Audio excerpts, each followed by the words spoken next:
يشير توقع سعر الدولار الأمريكي إلى ما يعتقد الناس أن قيمة الدولار ستكون عليه في المستقبل.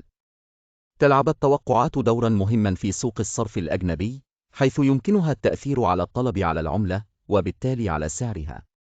يمكن أن تتأثر التوقعات بشأن القيمة المستقبلية للدولار بمجموعة متنوعة من العوامل، بما في ذلك أسعار الفائدة والتضخم والنمو الاقتصادي والاستقرار السياسي.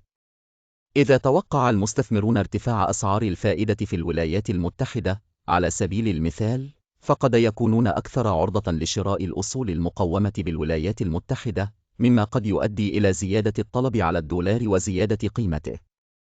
وبالمثل، إذا توقع المستثمرون أن ينمو الاقتصاد الأمريكي بشكل أسرع من الاقتصادات في البلدان الأخرى، فقد يكون من المرجح أن يستثمروا في الولايات المتحدة، مما قد يؤدي أيضاً إلى زيادة الطلب على الدولار.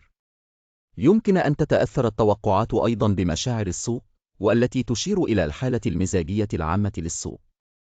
إذا كان المستثمرون متفائلين بشأن مستقبل الاقتصاد الأمريكي، على سبيل المثال، فقد يكونون أكثر ميلاً لشراء الدولار، مما قد يرفع سعره.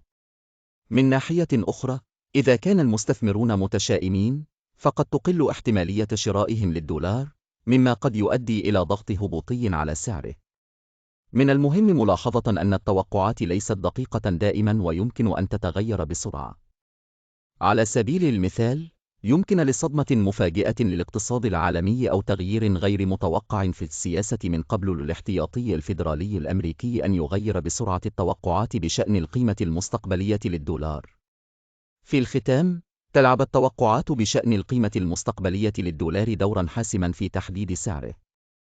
من خلال البقاء على اطلاع بالعوامل التي تؤثر على التوقعات وإدراك معنويات السوق، يمكن للمستثمرين اتخاذ قرارات أكثر استنارة بشأن استثماراتهم في سوق الصرف الأجنبي.